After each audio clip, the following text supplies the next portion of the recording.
কেউ কেউ ইতিমধ্যে বলেছেন তারা ফ্যাসিবাদ বিরোধী সকল দলকে সাথে নিয়ে যদি তারা নির্বাচিত হন তাহলে সরকার গড়বেন ইল্লা জামাতে ইসলামী, জামাতে ইসলামী ছাড়া। আমরা তাদেরকে বিনয়ের সাথে বলবো, জনগণ যদি মহান আল্লাহর ইচ্ছায় আমাদেরকে নির্বাচিত করে, ইনশাল্লাহ আমরা আপনাদেরকেও বাদ দিব না, সবাইকে সাথে নিয়ে আমরা দেশ গড়ব ইনশাল্লাহ। আমরা বিভক্ত জাতি আর দেখতে চাই না। জাতিকে যারা বিভক্ত করে তারা জাতির দুশ্মন। আমরা ওই দুশ্মনের রাজনীতির চাষ আর বাংলাদেশে হতে দিব না।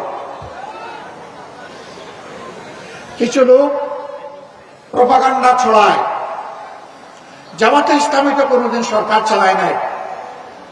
এখন এই সংকটময় মুহূর্তে যদি জনগণ জামাতকে ভোট দিয়ে সরকার গঠনের সুযোগ দেয়, তাহলে তাদের তো অভিজ্ঞতা নাই, তারা দেশ চালাবে কেমনে? হ্যাঁ, আমরা স্বীকার করি আমাদের অভিজ্ঞতা নাই। কোন অভিজ্ঞতা নাই জানেন?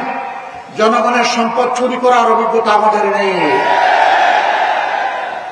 দলীয় কর্মীদেরকে দিয়ে চাঁদাবাজি করার অভিজ্ঞতা আমাদের নেই। শিক্ষা প্রতিষ্ঠানগুলোতে গণরুম কায়েম করে টর্চার সেল গঠনের অভিজ্ঞতা আমাদের নেই।